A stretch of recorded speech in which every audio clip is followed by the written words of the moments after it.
Welcome back to Nobunaga's Ambition Abridged. In the previous part we were pushing to the west and finding success against the Miyoshi. We also pushed to the east and found some success against the Takeda. We lost billions of conscripts, but that's okay, and things got especially bad when Shingen stepped in and started annihilating all of our units.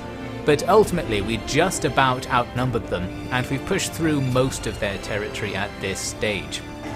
We've also now finished a project that was ongoing last time, and that is taking out the Hongenji in the north. So with that over, this whole northern situation is looking good. We're now bordering our ally and our vassal, I believe, up north somewhere. So we can just go home and bring these troops back to our other wars, eventually at least. In the meantime, you can see I've slightly reinforced our Takeda position, because we've got this standoff to resolve. We're just looking at each other across the little bowl in between all of these mountains. We need to take down Shingen. We have numbers on our side, but most likely not stats. So effectively, we've got more health than him. He's going to do more damage. Which one's going to win? We have to do some maneuvering here to pull a few more troops out of this newly captured castle, because there wasn't enough space to move them outside. Our armies are taking up a lot of space today. This is the annoying unit-based space system rather than troop-based thing that I've ranted about before. Anyway, so I set up to attack Shingen. I actually didn't do it for a while. I was wondering if I could get more reinforcements, but the thing that prompted me to finally attack was the arrival of the Nagao, our allies. They start moving troops down into the area, and I thought maybe they'll help me out. Or, the other thing in the back of my mind was that if I don't move and they take the castle while I'm just sitting there, that would be bad, so that prompts me to get going with all that. We're currently losing a bunch of troops in the west, because we've got this really long siege that I talked about last time. The enemy kept interrupting it, so we've run out of supplies, but I'm just trying to siege down the castle anyway. We'll get our supplies back once the castle is captured. And we've got a semi-pointless invasion of Shikoku Island with a few spare units going on in the background as well. Against Shingen, we of course want to do this fight manually to avoid his overwhelming auto-resolve power. So it's only one unit. We can cluster everything together and surround and pound. We can use our tribal allies as a sacrifice, so you can see me here just charging them into melee while the other units shoot. A good idea, although it doesn't last very long because the melees are so short, so we only get the enemy distracted for a very short time. We do though bait out that roar, wasting the enemy's command points, so that will help a little bit. Now we just have to hope that we actually can bring him down. The numbers don't actually look that good for us until this guy shows up. Another unit was on the way to the battle. Now we have the numbers to win even if things go badly. Things are going to go badly because Shingen decided to charge in and start a melee. I decided to just take him up on that offer. We had a chaotic melee where everybody dies as usual, but we can use the more number strategy to eventually win in this situation. With that, we've pretty much taken down the Takeda now. We can damage their castle, meaning it's now low on health. We should be able to siege them out. They immediately deployed another smaller unit, but now the Nagao are also here. That's not going to be enough to stop us. We can just auto-resolve through them. And we do have enough troops to get the castle to start sieging down. So, we're getting there. This is the Takeda's capital, their best place. So, a good place to steal. It will be ours very soon. Looks like we've just picked up a fresh round of officers on the western front. Whenever your armies get home, all of the guys they've captured gets put on the chopping block. But I'm not chopping them, I am recruiting them here, because the more officers the better as far as I can tell, and while half of my officer corps hates me and is disloyal, they very rarely betray me.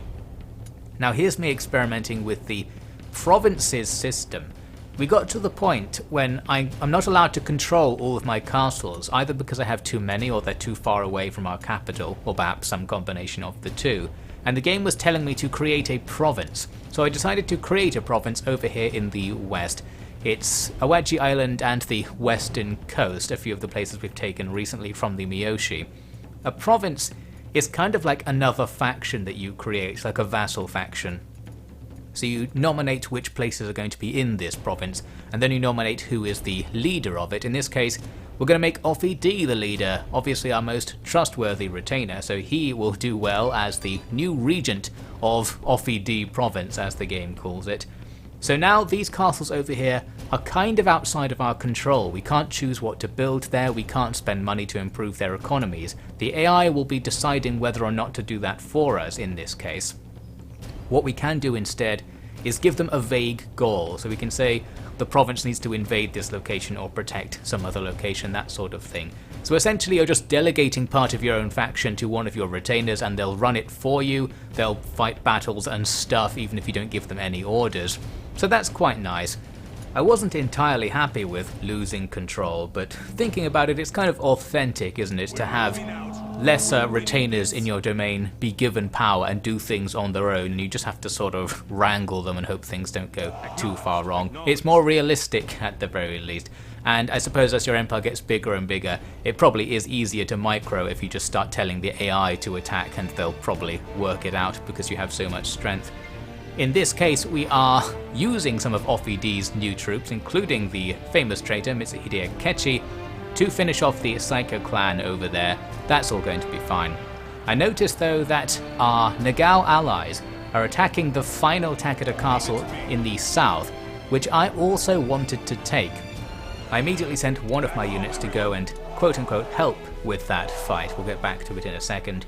My attack on Shikoku Island, by the way, ultimately fails because we just ran out of supplies before I could take the first castle, so I decided to call it off. While doing that, we get some guy come over to talk about copulation, which proves to be much less erotic than it sounds. It's something to do with mining. So we've got this quest coming up where we've imported some Western mining techniques, and I guess we're going to get more stuff, more economy in some way in the background. We need to adopt some copulation. To do this, we have to build a quarry or 2 quarries.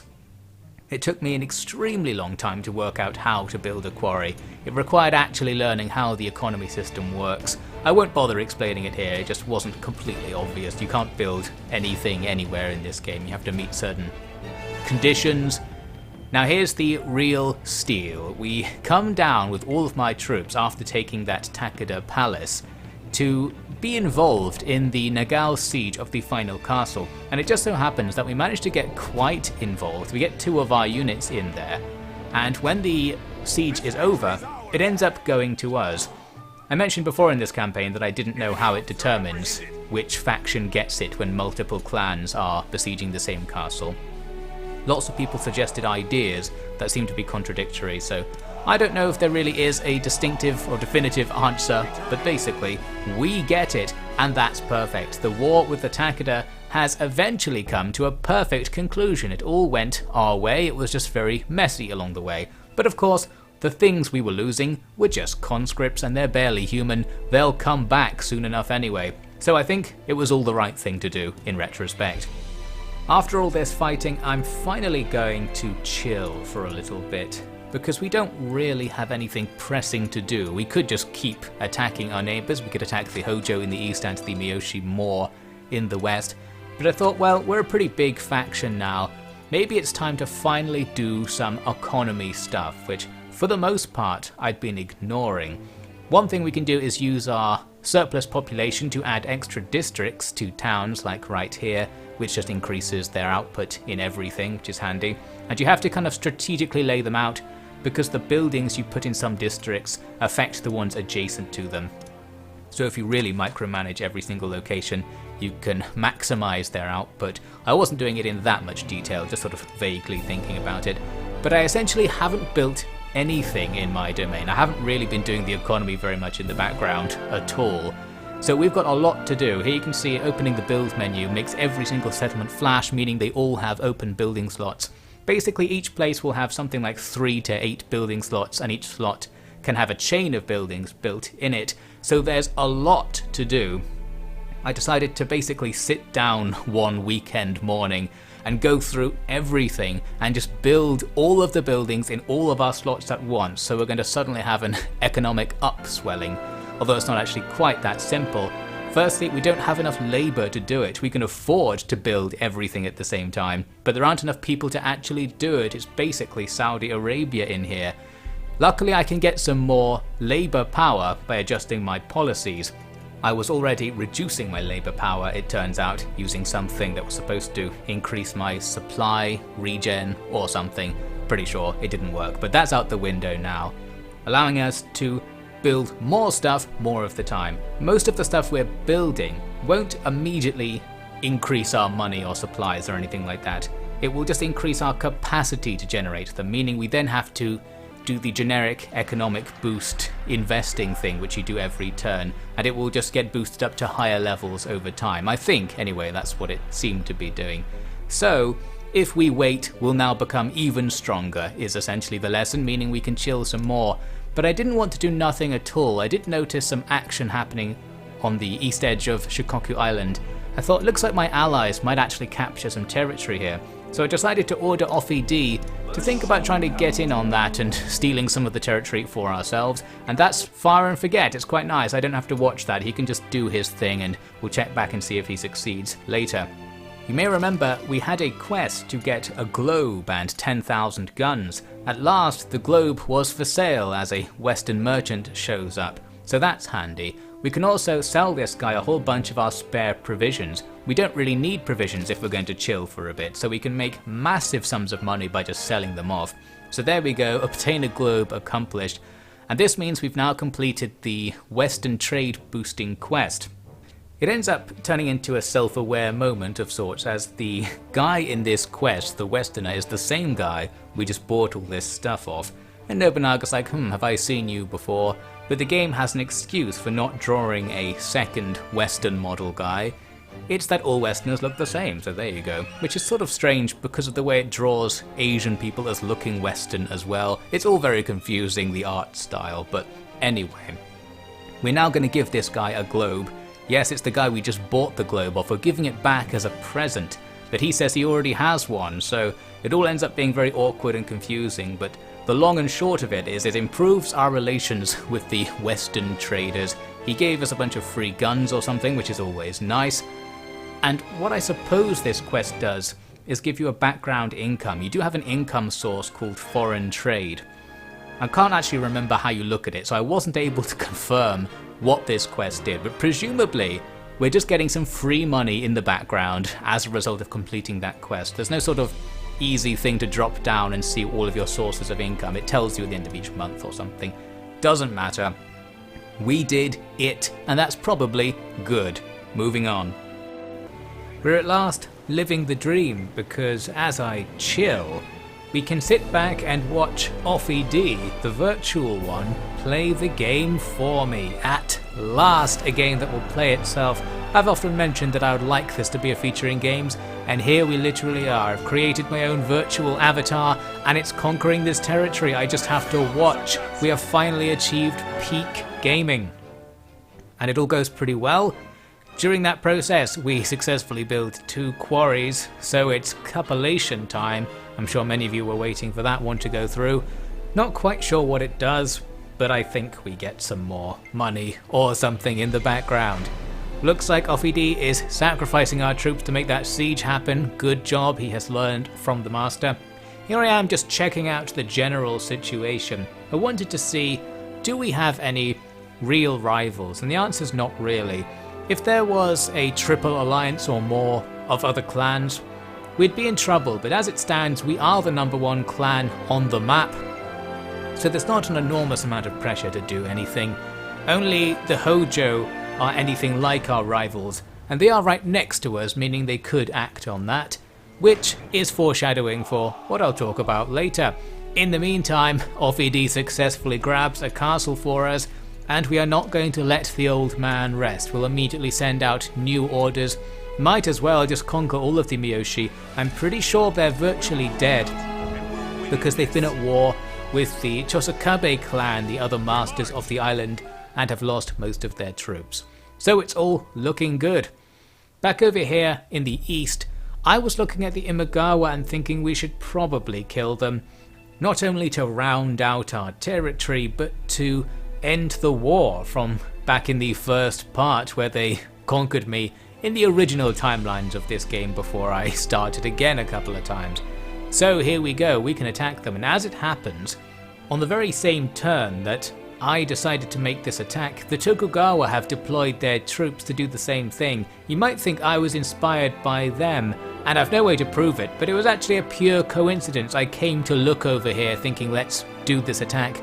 On the same turn they decided to do this attack. So that's great actually, because I was going to ask them to help anyway, but as it stands they're just going to fight this war and I'm sneaking down behind them. As you can see, we'll just bypass the actual fighting so we don't lose anything and quickly rush forwards to make sure it's us besieging castles. We're not going to be able to get that one that's closest to the Tokugawa border, but the rest of them are looking good, especially because we can come in from the other direction as well. There was a tiny battle over here that was inconsequential, and immediately we have all of the Imagawa clan under siege. It's all looking good. Looks like OffyD's making some progress as well, starting to conquer up the coast on Shikoku Island. You might notice the force is led by Nobunaga's wife. Thought I'd just set her up with OffyD, who knows what will happen. Meanwhile, the Imagawa are in trouble. We've already taken 2 of their castles, we'll get the other one. So we did unfortunately have to cede 1 castle to the Tokugawa, but overall that's looking pretty good. I was checking out the Hojo though. Their frontline castle there at Odawara is the most powerful castle I've seen so far, with 10,000 troops and over 10,000 hit points as well. That's one that would be very difficult to siege down. They also have billions of castles over there in the Kanto region of Pokemon fame, so they can deploy against me in this area in substantial numbers. My plan to deal with that was to hope that they don't. It's a plan that's worked before until it didn't work. Well, we'll come back to that in a second. Now back on Shikoku Island, there's a development because the Mori clan happened to come over to this castle I was attacking, and because anyone who's not your ally will automatically fight you if they meet you on the road, this starts a war with the Mori. You're sort of always at war with everybody, but we go into a state of refused diplomacy, meaning we can't even try to talk to them. So that has now started. I wasn't really planning on doing that, but now that it's happened, I thought we can leverage some earlier diplomacy to make this better. Because the Mori's ally, who is closest to us, the Uragami, currently has max trust with us. That means we're going to be allowed to create a marriage alliance with them, which I'm going to go ahead and do. This is another case where it turns out their faction leader is unmarried, so we can get the ideal political marriage. We can just throw out one of our bajillions of daughters. Nobunaga adopted like 50 daughters because you get one every time you make a vassal, and we've made loads of vassals so far. So we've got loads. We could just marry into every faction and win the game if we want to, but we just need more trust. Anyway, this political alliance will make our rivalry with the Mori much better, because now we have a buffer faction between us and them on the main Honshu route. We also, by the way, grabbed a vassalship of the Kono, who control the western edge of Shikoku Island, so our control of that island is expanding very nicely. Now you might have thought the copulation was over, but it comes back. There is a second copulation quest in the game, Western copulation, so we are now moving up in the world. We've copulated to our heart's content, and now we're going to see how the foreigners do it. This time we have to build 4 quarries and 2 trade ports or something. We already have loads of trade ports. So that's pretty good. We stand to make some more money as a result of this. I think this is all happening because when we took the Takeda territory, they had a bunch of gold mines, and it seems to be starting loads of mining related quests as a result. There's us absorbing a bit of the Imagawa clan. We basically took all of their officers and just put them back in their own castles to do their thing. Now, with the Mori, we can now walk to their territory in theory, because we've got a line of vassals and allies heading up the coast there. But I can't order my troops to go there because it's so far away. What we can do though is order the troops to get out of their castles and gather up. Then I can order them to walk up the coast all at the same time, and we'll achieve the same thing. And because we have vassals and allies on the way, they will resupply us, meaning we can walk this big distance safely. That means we are starting here an anti-Mori crusade of sorts. We're going to walk all the way up there with a massive army and see what we can do, draining our forces a little bit here because I was pretty confident nothing would go wrong while I was away. So here we are gathering up, and now we'll walk down the main road through all of our vassals, getting all of our supplies topped off, and then the first castle we need to attack is right after one of our allies' castles. So this is kind of like we're attacking someone right on our border in terms of supplies. It's pretty safe. It just means that once the Crusader force is out there, it will be hard to reinforce, but I've sent loads of stuff. So hopefully we can make some progress with this blob. We are going to have problems with queuing, of course, as you can see, as we start to make the invasion. Most of our troops won't be doing very much. And then the thing I kept foreshadowing finally happens. The Hojo suddenly say they're going to send 40,000 troops to attack one of our castles. That's going to be an issue because they have at least that many more troops again in reserve that are much closer to our front line than our stuff is to this front line. We're not very concentrated in the east, but they're concentrated right here, and that's going to prove to be an issue. One thing which we can do, and the game even suggested I do, is ask Ieyasu Tokugawa to take care of this. So I'm going to get him to send his units up to our front line to stand there and die for us, and I'll have to organise some of our own units as well. So that's what we'll be talking about in part 9. We're going to do another dual front war to resist the Hojo invasions in the east and crusade against the Mori for no particular reason in the west.